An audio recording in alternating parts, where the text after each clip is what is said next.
वृंदावन जैसा पवित्र वन कहीं और नहीं है, नंदगांव जैसा पवित्र गांव नहीं है, यहाँ के बंशी वट जैसा वट नहीं है, और कृष्ण के नाम जैसा कल्याणकारी नाम नहीं है।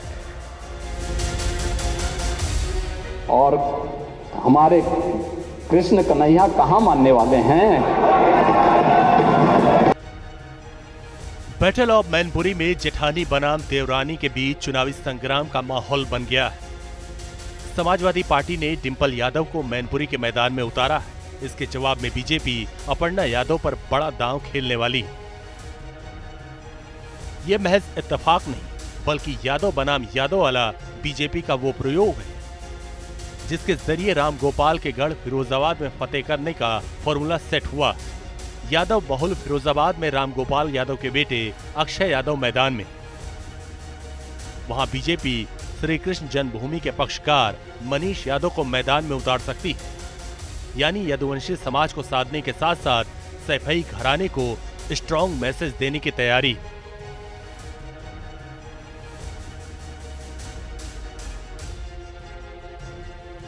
अगर हम संभल की बात करते हैं, डीपी यादव का फैक्टर है। अगर हम फिरोजाबाद की बात करते हैं तो मनीष यादव, जो कि वहां मथुरा के इसके मुख्य पक्षकार हैं, उनको लाया जा सकता है। अर्थात वो सीटें जो कि यादव बाहुल्य हैं, उस पे भारतीय जनता पार्टी यादव प्रत्याशियों को ला करके सामने खड़ा कर सकती है, क्योंकि अगर यादव वोटर्स ज़्यादा हैं, यादव बाहुल्य सीटें हैं, तो रिस्क कहीं कम हो जाएगा अगर प्रत्याशी भी यादव हो जाएगा।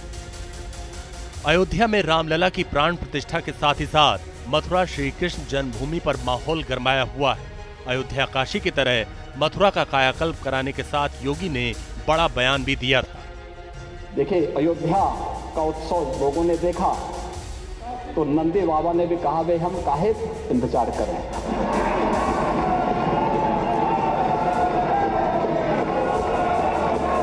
उन्होंने भी इंतजार किए बगैर रात्रि में बैरिकेड तोड़वा डाले।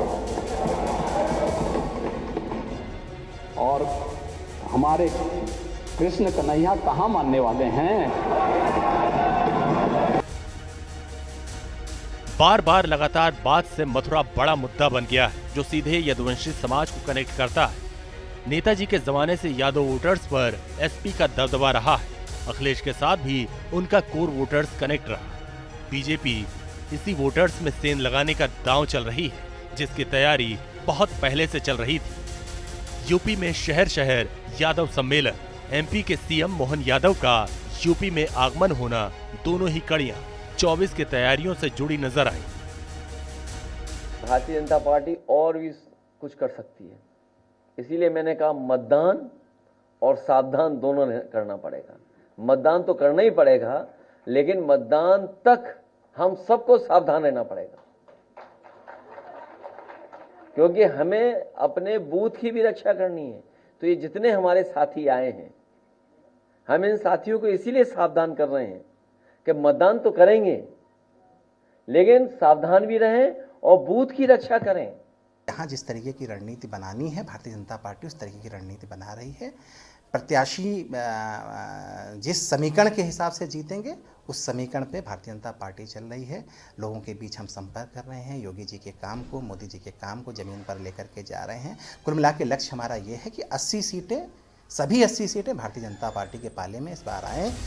80 लोकसभा सीटों वाले यूपी में ओबीसी वोटर्स 41% से ज्यादा है, जबकि एससी समाज 21% की ताकत रखता है। हिंदू अपर कास्ट का वोट शेयर 19% है, जबकि 19% मुस्लिम है। कुल आबादी में यादव समाज 10% हैं, जबकि ओबीसी समाज में यादव समाज की हिस्सेदारी 20% हो जाती है।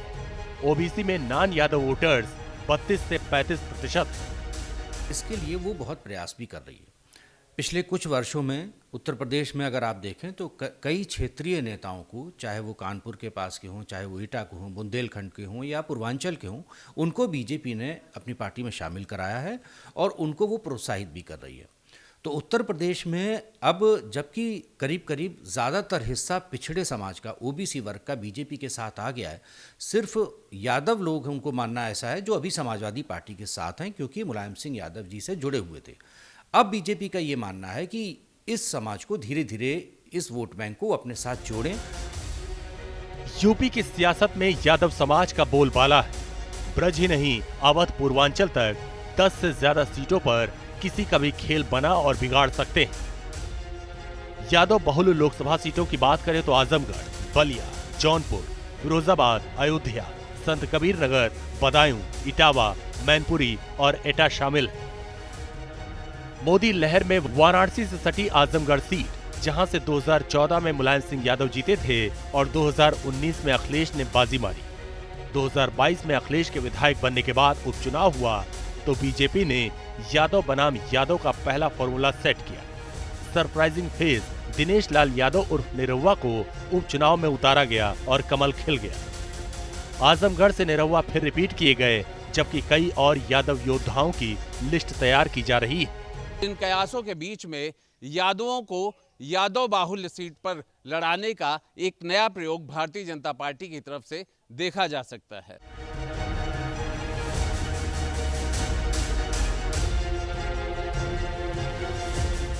वृंदावन जैसा पवित्र वन कहीं और नहीं है, नंदगांव जैसा पवित्र गांव नहीं है, यहाँ के बंशी वट जैसा वट नहीं है, और कृष्ण के नाम जैसा कल्याणकारी नाम नहीं है।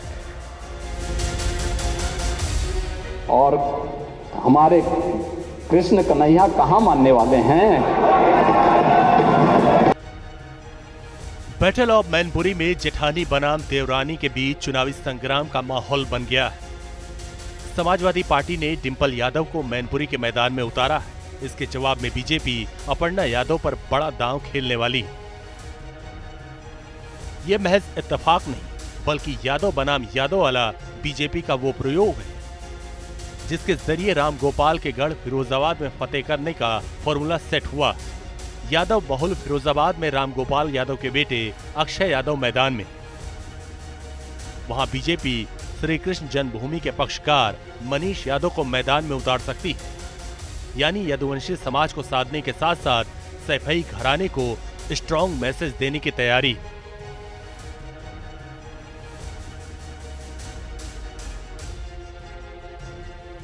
अगर हम संभल की बात करते हैं, डीपी यादव का फैक्टर है। अगर हम फिरोजाबाद की बात करते हैं तो मनीष यादव, जो कि वहां मथुरा के इसके मुख्य पक्षकार हैं, उनको लाया जा सकता है। अर्थात वो सीटें जो कि यादव बाहुल्य हैं, उस पे भारतीय जनता पार्टी यादव प्रत्याशियों को ला करके सामने खड़ा कर सकती है।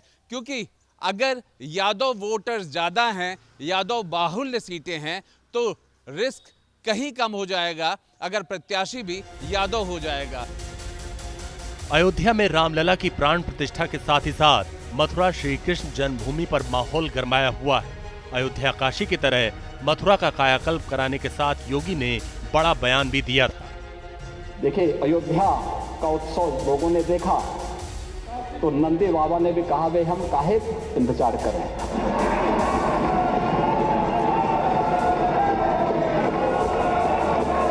उन्होंने भी इंतजार किए बगैर रात्रि में बैरिकेड तोड़वा डाले।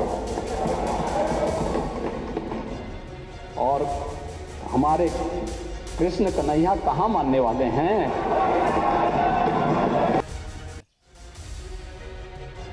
लखनऊ से आलोक पांडे के साथ टीम न्यूज़ नेशन।